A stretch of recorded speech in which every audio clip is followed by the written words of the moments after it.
Yo, oh, oh, ah, oh, ah, oh, oh, oh, ah, oh, ah, oh, oh, oh, yo, guys, let's take this tradition back for one time. How are you? It's Blackguard here, and welcome to a new video. So, guys, you know already, I'm not streaming the game because I'm very disappointed with the patch. And I'll try to stream other games on Twitch. So if you wanna follow me, of course, you're appreciated, guys. I know, I understand if you don't wanna watch me because, of course, you know, I'm a Tekken creator, so of course my main game is Tekken. But again, if you want, I'll start streaming other games starting from this evening and with Crimson Desert probably or tomorrow. So I'll be very happy of having you there. Having said this, though, I'll still make content on Season 3 because I really need to stress out why specifically I'm very stressed out by the situation by how bad Season 3 is, because I think we still need to speak up about the things I don't like about this game and the direction it's going in right now. So why don't we start already? I wanted to talk first about Jun because of course it's my main and I think it's one of the most butchered characters in Season 3. So I didn't like the changes in Season 2. And Season 3 not only confirms the Season 2 changes, but even makes it worse. How does it make it worse? Basically, Jun has become an even stronger character. That is absolutely unbelievable. This character doesn't get nerfed since 2000 and never. Basically, this character never gets nerfed. I don't know why. I guess they like the character and they want to promote more the character. Again, I'm a Jun main and I love the character. I've always loved the character, but that doesn't mean that I want the character to become completely stupid, broken, and completely out of control. And that's the direction they want Jun to go right now. So I'll try to showcase why. First of all, they buffed the stuff she already was good at it. Like, why? Why would you even buff more the stuff that she already does very well? That is punishment. Because she got a new punishment tool that is 3-1. Why is this so good? But first of all, the damage is insane. 36 damage. Wall splat. 14 frames. And also super confirmable. Super confirmable. Do you see the delay in which you can see it actually hitting and then inputting the follow-up? It's fucking insane. The damage is out of control. And at the wall, for example, again, of course, there are new mix-ups because I can do the 3 or I can do the 3-1. You have an option select because the first hit is minus 10 and the full string is with a high. So if you dig jab, you punish the mid and you also duck the high, of course. So she has an option select to this. But of course you gotta be fast. You gotta react to the fact that you blocked the 3 and you gotta do a dig jab immediately. It's not like easy to do. If you cannot manage to do this, of course you gotta eat a mix-up because I can either decide to only do the 3 or I can decide to delay the 1 and wall splat you or like knock you down. And so yeah, this is crazy. A crazy buff for Jun. So implementing even more ways to punish you. Did she need any of this? No, because she already had very good punishment tools. I mean, she has a Coco that's 10 frames. Why would I need a 14 frame wall splat as well? I have a 10 frame wall splat already. Or for example, also I have a 13 frame wall splat already. 1+2, also hit engagers 31 damage. Why do they give her even more buffs, more punishment buffs? Not only that, but for example, the back 4-2 is also better. Another punishment tool again. This is plus 12 on hit. Plus 12, ma perché? Why? Tell me a good reason why. Tell me why she needed even a better back 4-2. It was already a good punishment tool. If you didn't wanna do the 1+2 maybe, even though why wouldn't you use 1+2 because it's a hit engager, wall splat. Why wouldn't you use 1+2? Why would you use back 4-2? No idea. But again, it's plus 12 now on hit. Into of course more mix-up slop again. So here we go again with the oppressive bullshit. And again, it's not over. Because also down forward 1-1 now it's better as a punish tool. As a poking tool overall. Because it leaves closer, and it's +5. From +2 to +5. So buffs over buffs over buffs over buffs. I don't know what they want this character to become. I think they want her to become a so how much punishment does she have right now? Up 4-1. 1-2-2. 12 frames, she has 2-1. She has the magic 4. She has 2-1-4. The 12 frames. 13 frames. 13 frames, she has 1+2. She has back 4-2 punish. 1 +12 on block. 14 frames. Not only, she also has the heat smash. 13 frames, by the way. 13 frames heat smash. 54 damage. 14 frames, War Splat now.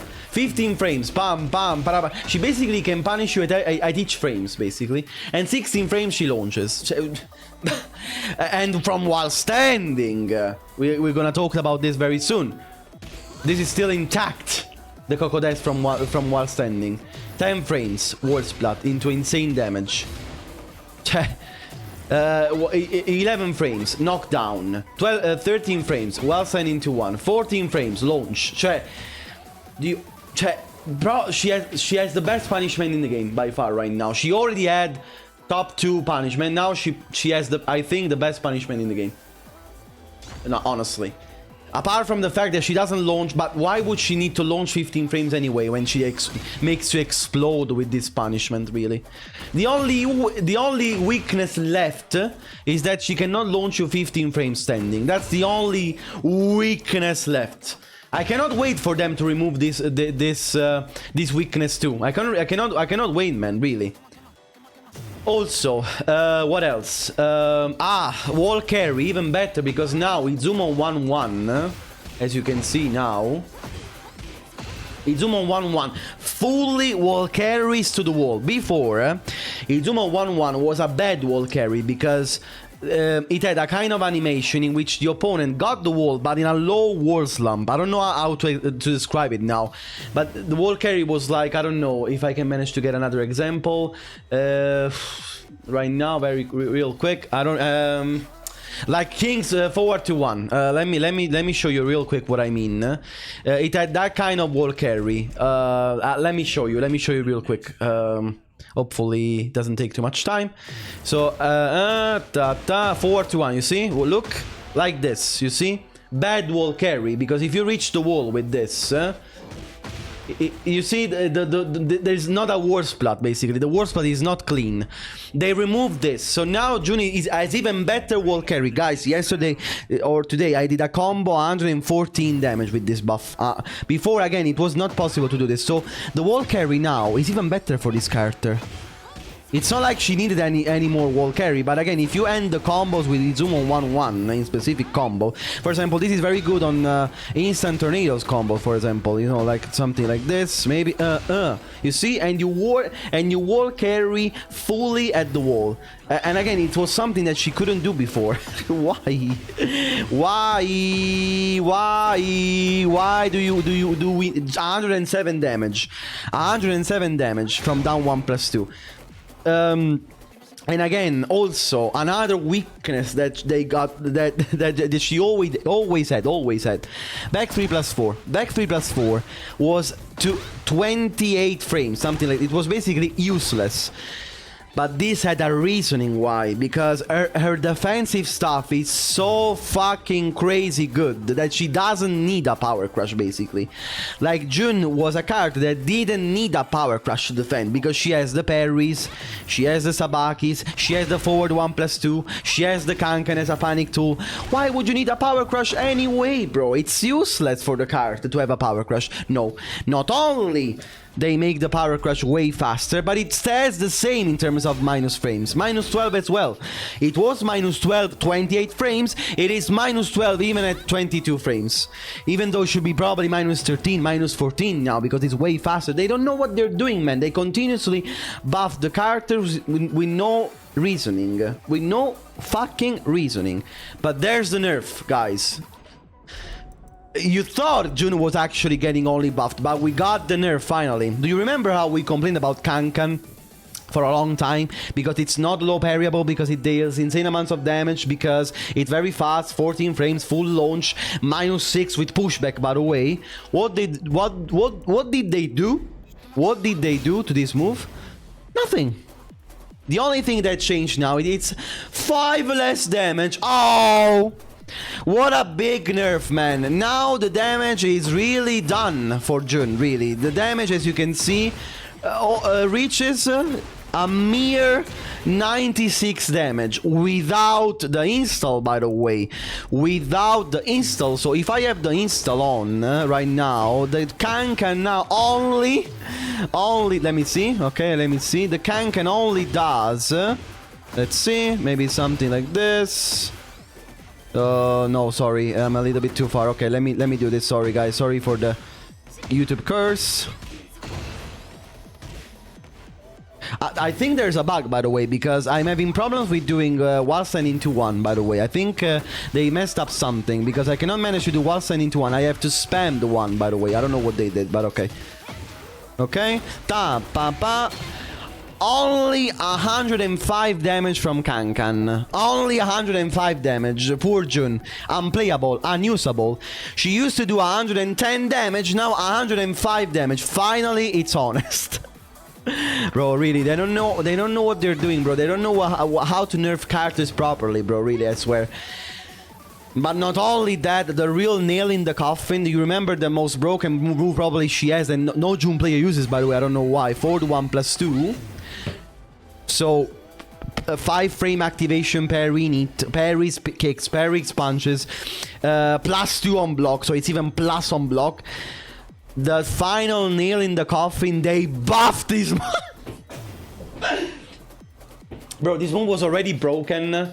Again, 12-frame, 5-frame parry in it. Parry is basically everything. Safe on whiff. Safe on whiff, basically. You can do this how much you want on whiff and you are safe, basically. Especially in online. Now, it also deals 5 recoverable damage. It's not a huge buff. It's not like a... you know, something that changes the gameplay a lot. But it's the concept, man. It's the concept of not only not nerfing the move, but buffing the move, mannaggia la troia. But what are you smoking, bro, really?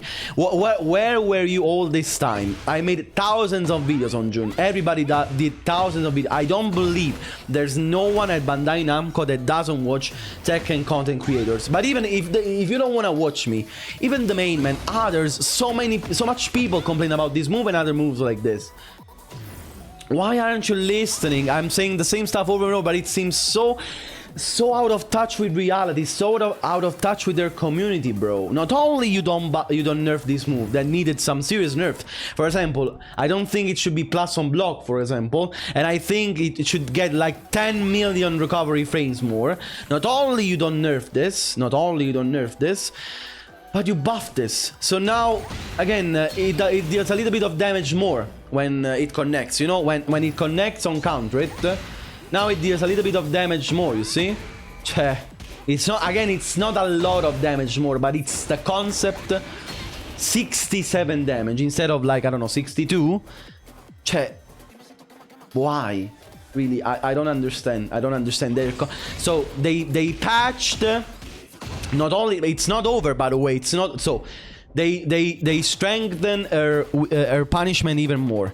They strengthen already broken tools even more. They don't know how to nerf broken tools she has. They gave her the power crush even though she didn't need a power crush. So another patch in her weaknesses, okay, because she didn't have a very good power crush. So another nail in the coffin of character weaknesses that get exploited. And not only that, but also something crazy. I think probably one of her best buffs, Sidestep 4.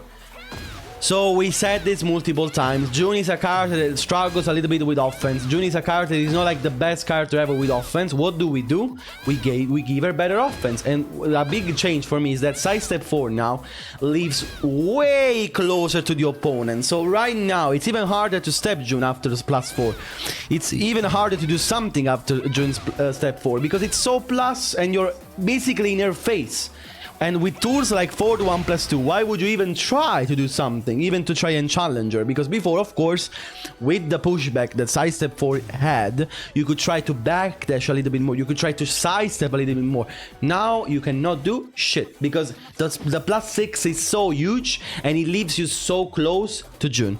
So, Really, I'm speechless. Again, I think the biggest buff for her in this patch is that she didn't get nerfed at all. Like, I think that's the biggest buff for her. Like, all of her bullshit. But they left the laser. They left the laser untouched. For another patch, they left the laser untouched. How is it possible, man, that they leave this untouched? Untouched!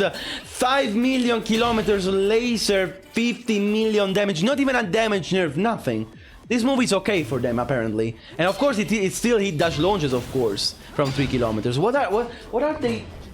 What are they cooking at Bandai Namco? What are they doing at Bandai Namco?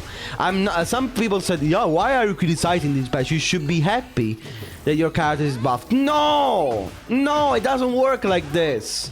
Because I like June to be a defensive fucking character, the way she was supposed to be played since... by the way, she even has a better wall carry now. The way she was supposed to be played in Tekken Tag 2, an elegant fucking character. She was so elegant when she played. She was... Look at the wall carry, by the way. She was so elegant when she played. She was so fucking elegant. She was defensive. She had holes in her offense. She had problems, of course. And that's what made her interesting. Trying to overcoming. And that, of course, they made the same to every character, of course. So it's not only a June problem. The thing that made June satisfying, it was to trying and overcome her clear weaknesses with your gameplay a little bit, because she struggled in some areas, but now they're continuously patching those areas out. And I'm starting to get, of course, I'm already tired about the season, but I'm tired about them not listening to us again and again and again and again and again. And they even try to make it like, yeah, but we nerfed Kankan. Yeah, 5 points less damage. Congratulations. That's a huge nerf for the character. Now I'll only deal 105 damage. So, no damage nerfs. No Kankan real nerfs, no forward 1+2 nerfs, no heat nerfs. Everything is no laser nerfs, no punishment nerfs. Full crouch down for 1 is still the same. Kokodes 10 frame warp spread from 3 kilometers. From 3 kilometers into insane damage. Okay, you wanna leave the punishment. Okay, you wanna leave this as a punishment tool. Why does it warp spread from 3 kilometers? Let her warp spread only, I don't know, from close to the wall, maybe. Don't let her warp spread from 3 fucking kilometers, for fuck's sake. And that's what they did. That's what they did with every character. That's the way they're reasoning this game. Again, I'm saying the same stuff over and over. I'm sorry, guys, but really, I cannot manage to do this anymore. So... let me know what you guys think in the comments. I think they completely flopped with June, and I'm gonna do the same kind of videos with every card and with almost all the characters in the game. So let me know what you guys think about Season 3 and about this character specifically, and I don't know. See you guys very soon again. Take care. Fucking lazy asses, pieces of shit. Fuck you, Murray. Suck my dick.